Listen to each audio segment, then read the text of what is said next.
welcome to the Lit Up Lightworker Podcast, empowering you with simple, practical, step-by-step spiritual tools and practices to follow your purpose and light up the world. You can access all episodes of the podcast on Apple Podcasts, Spotify, Stitcher, and TuneIn, and be sure to subscribe to my YouTube channel for more videos and interviews all about finding and following your life purpose. My name is George Lizos. I'm a spiritual teacher, psychic healer, the #1 best-selling author of Be the Guru, Lightworkers Gotta Work, and Protect Your Light.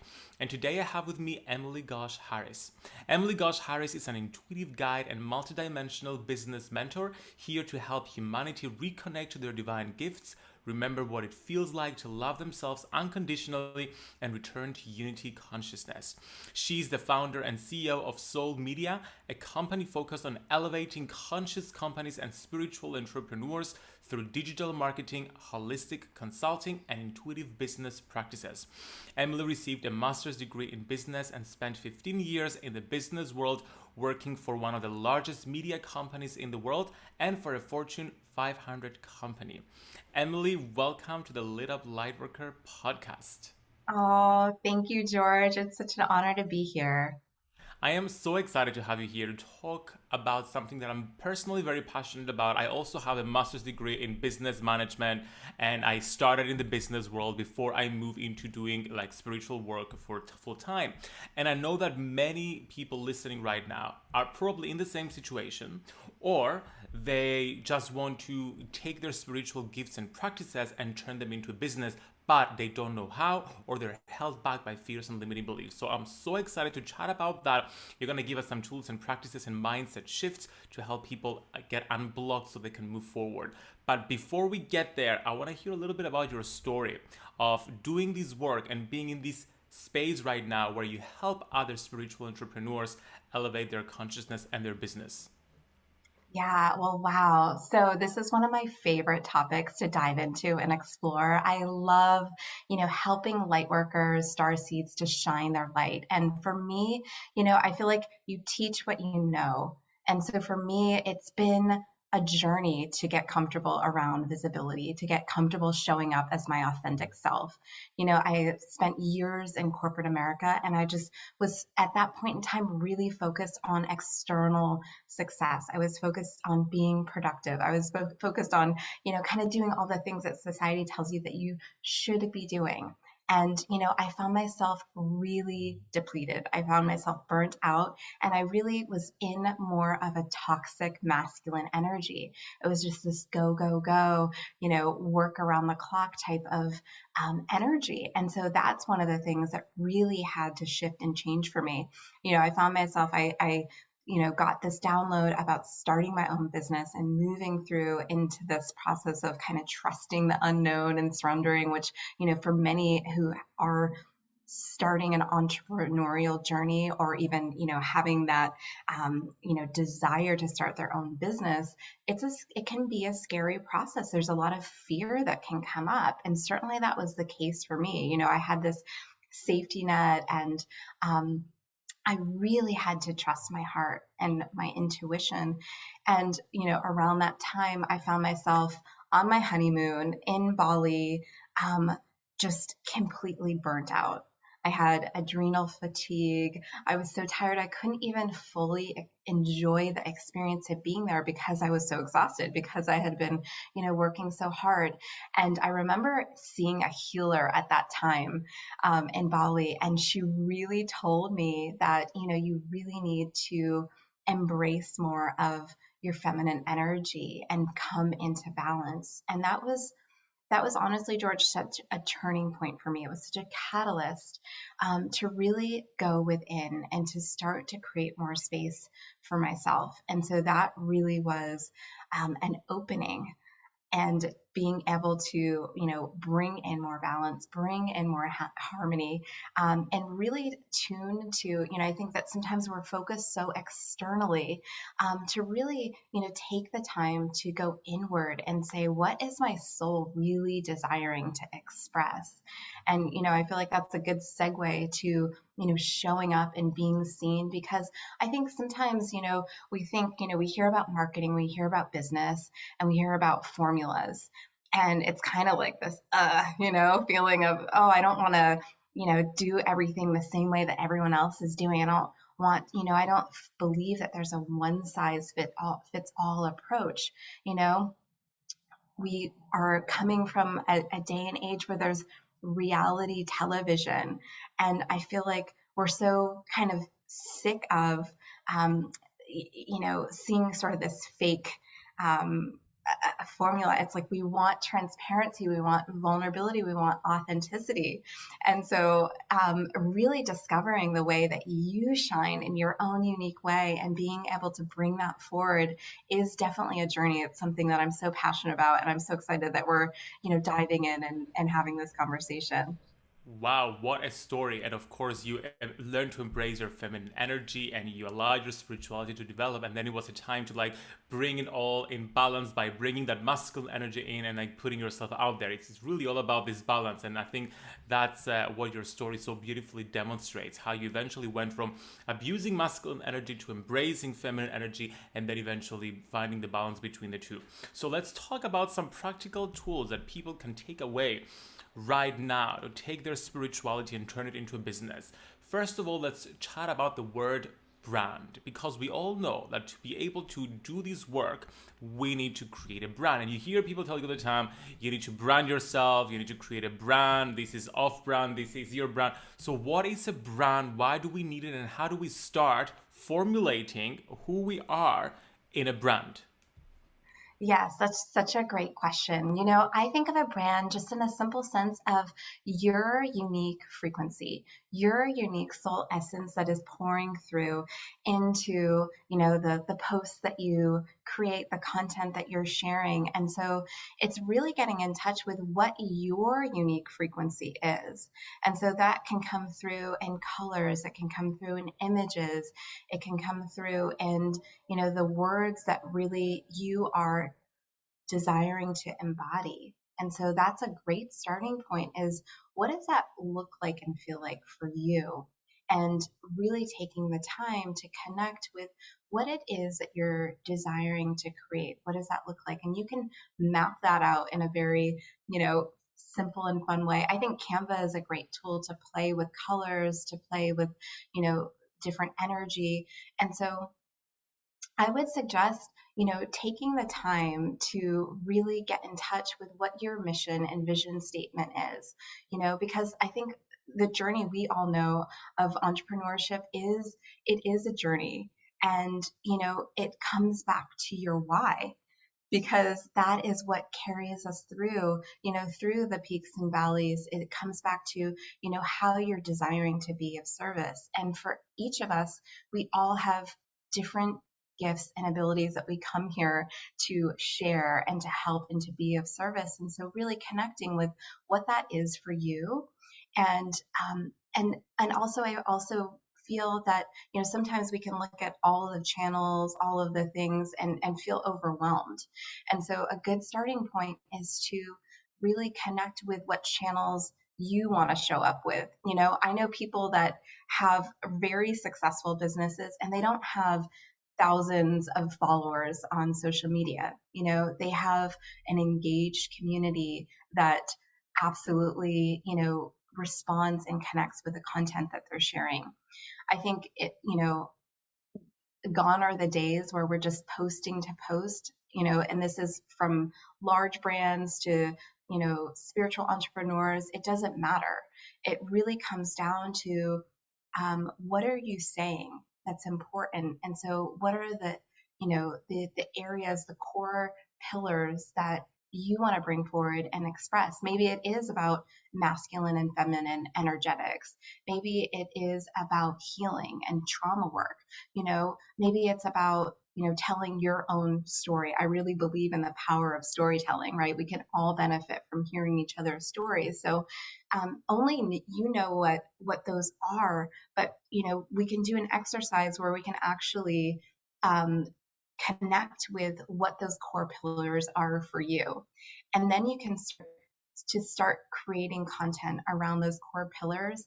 And that's honestly what I recommend as a starting place for branding is to understand what your unique frequency is and understand on a deep level is what is the content that really is on your heart to be sharing. I love that. So just to recap, so starting point is finding your why, which informs the frequency, essentially what it is you're here to do, your purpose, your soul mission, and then finding ways to express that in a way that's more visual for people. So you mentioned colors, you mentioned stories, you mentioned words. Are there any other pillars, any other areas we need to be expressing our brand like in? Yeah, so that's a great point because when you're starting to create content and from a visual perspective, some people are super creative and they're like, yes, I know exactly how it wants, it's wanting to express. And you kind of have, and that can be helpful too, is to actually have a vision or to get some inspiration of colors that you like. And also one thing that I really want to say there is to enjoy the journey of creating, and to find pleasure in the creative process because everybody is going to create differently. And sometimes, when we talk about limiting beliefs, one of the big ones is that perfectionism that can come in of it has to look a certain way, it has to be perfect. And that can really get us, stuck from starting and to put our work out there. And so really know that your journey is going to evolve and grow with you. Sometimes when we talk about, creating a website, it's like a website is not a static, home. It's going to continually evolve and change as you grow and evolve. And, pictures are going to be updated and the content as well. And so it's the same thing with your branding as well. It's just really enjoying and feeling connected with what you're putting out and knowing that that's going to grow and evolve as you do as well. That is so powerful. I remember when I was first starting out, that's what was stopping me. I felt like I had to create the perfect website or the perfect brand, they have the colors ready, have the fonts that I want to use before I was ready to start. And then I realized I was procrastinating. That was my way of self-sabotaging. So just starting anyway, as you just said, and accepting the imperfection of things and just knowing that things will grow and change and it's a dynamic process, that's the way to go about it. If I can compare the way my website looked like, for example, when I first started like 10, 15 years ago to now, it's a completely different picture. And again, it all came with engagement, taking action, trying things, and then noticing how my vibration responds to that and how it changes. I love that. Now, I want to talk a little bit about marketing now, shifting the gears a little bit. So marketing is more external in the sense that it's how we market our services, our offerings, is how we communicate what we are selling to the world. Now, the word selling is a trigger point for many spiritual people, for many light workers.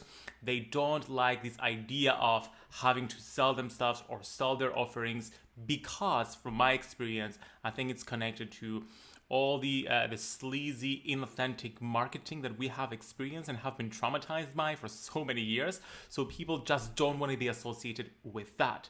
So let's break some barriers here and drop down some walls and help people reframe their mindset around marketing. What is marketing and why is it needed? Yes, I love that. And that is such a great, it's so important to reframe, I think, the word sales in general. And we can, shift that by saying being of service. And I feel like if we change sales to service, it has a completely different energy and frequency. And, really what it comes down to is if you have something to contribute, and, we know that it's needed in our world today. There's so much, change and transformation taking place. There's so much that is needed. And so if you have gifts to share for the collective, you are actually doing a disservice by, hiding out and, hiding your light when there's so many people that need it. And so really reframing that to how can I show up and serve my community instead of selling anything. I don't necessarily think we need to hard sell anything. It's just really more of an invitation. And it's a sacred invitation. Would you like to join me? And so that can be a really powerful reframe as well. And the other thing is that I feel like when we get excited about something and it's a wholehearted yes for us, it's much easier to share that excitement with others in our community. And so if there's a course or there's an offer, really connecting with your own joy, your own pleasure in the process of creating and bringing that forward. Is it something that, lights you up and you get really excited about talking about? It becomes so much easier when we're excited about, what it is that we're offering. And, again, back to what you said of really understanding that the way through is in, and it can feel uncomfortable at first. And I think that's important to acknowledge, that is that sometimes, whether it's posting online, whether it's starting a podcast, whether it's marketing through your email list, like that can feel uncomfortable at first. And we can flip that and reframe it. And I really truly believe that confidence and courage is something that resides within all of us. We may not feel like a particularly confident or courageous person, but I guarantee you that those reside within you. And it's really about building new circuitry around those emotions. And something Mary Morrissey said that I absolutely love is we can add the statement "up until now" to anything. I may not have, I may have been afraid to put myself out there up until now. We can change the story instantaneously. And that's so powerful because, there can be fear that comes up, and we can just change that story. And the way through is to go within and to, understand that there's going to be discomfort that comes up with anything that's new. But over time, we build that muscle and it becomes more and more comfortable, and we build confidence. I love that. I think you've just offered us so many different mindset reframes that I think are so important. Selling to service, and then seeing selling as an invitation. That's how I see it as well. And a little tip that I use as well in my business is whenever I'm selling something, I just make sure I'm also giving something first. So, for example, any promotional email I'm sending out there, I'm giving value, and then I'm posting the invitation. Okay, I hope you enjoyed this. If you're ready to do the work, I invite you to join me for this workshop or this book or etc. So I think if we approach, because we are giving people as spiritual communities, and most of our businesses are all about giving value. So if we start with value without, of course, giving the whole answer, because then what's the point of teaching a paid class? But when we give some value and the person gets something from that, I feel it makes the invitation so much more easier, because we don't feel this sense of, ooh, I'm being salesy right now. It feels like, you know what? I've showed up, I've given, now here I am making an invitation, here I am being of service. Yes, I love that. That's such a great point. There's a marketing term that's called know, like, and trust. And that really is the process, the journey of getting to know somebody. And we can think about our own, behavior when it comes to working with a coach or working with any type of practitioner. It's you're gonna follow them maybe on social media, you're gonna connect with the content that they're putting out there, and you're gonna see if it really resonates and you feel that connection. So people in your community are going to be doing the exact same thing. They're going to be tuning into your stories. They're going to be seeing what you're showing up. And so that's such a beautiful way to say, here, this is something that you can enjoy, and you can get to know me and what I'm sharing, and then that intimacy is built, and we're able to go deeper.